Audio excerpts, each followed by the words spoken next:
Brilliance Audio. Last Call at Coogan's: The Life and Death of a Neighborhood Bar by Jon Michaud. Performed by Robert Fass. Joey McFadden was what the Irish call a chancer, a risk-taker, someone who pushes their luck. He loved practical jokes. Once, he'd gone into a bar dressed as a priest and bought a round for the gobsmacked patrons.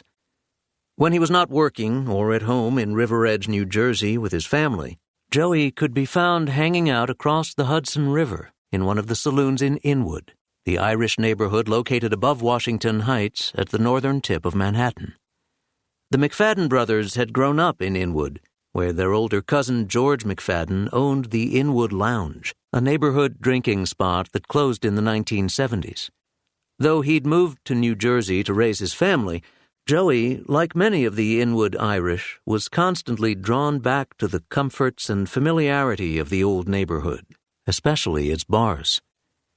One day in 1983, Joey was drinking at one of those Inwood hangouts, Gary Owens, and fell into a conversation with the owner, Billy Wall.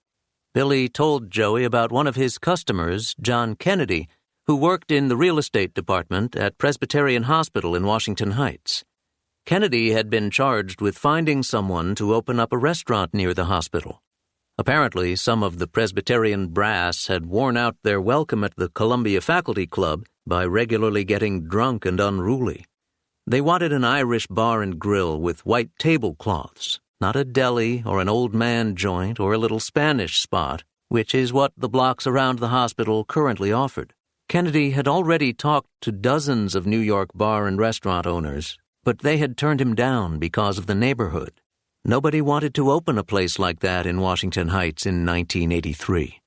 Too dangerous, too many drugs, too much crime. Kennedy had pitched the idea to Billy, and Billy was intrigued, but he didn't have enough cash on hand to fund a new place. Billy thought of Joey. Everyone in Inwood knew Joey had money from that settlement. Joey was taken with the idea. He'd talk to Kennedy. But first, he called up his old friend, Sean Cannon. Sean had run Tiana Beach Club in the Hamptons with Joey's brother, Steve. Joey knew Sean had been looking to open another place ever since Tiana closed. But Sean was skeptical. Washington Heights? Forget about it. It's loaded with drugs. Nobody speaks English. Why are we going to open a place up there? Joey wouldn't let it go. He knew that Sean was sometimes guilty of overthinking things, of believing that he was smarter than everyone else. A week later, Joey called Sean again. This time, he didn't dismiss the idea out of hand. "Tell you what," he said, "I'll go take a look and let you know what I think."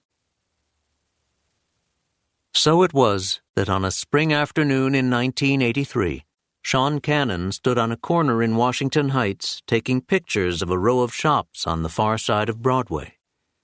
Sean was tall and lean, with a long face and a thin mustache which angled down over his lip like the wings of a plane.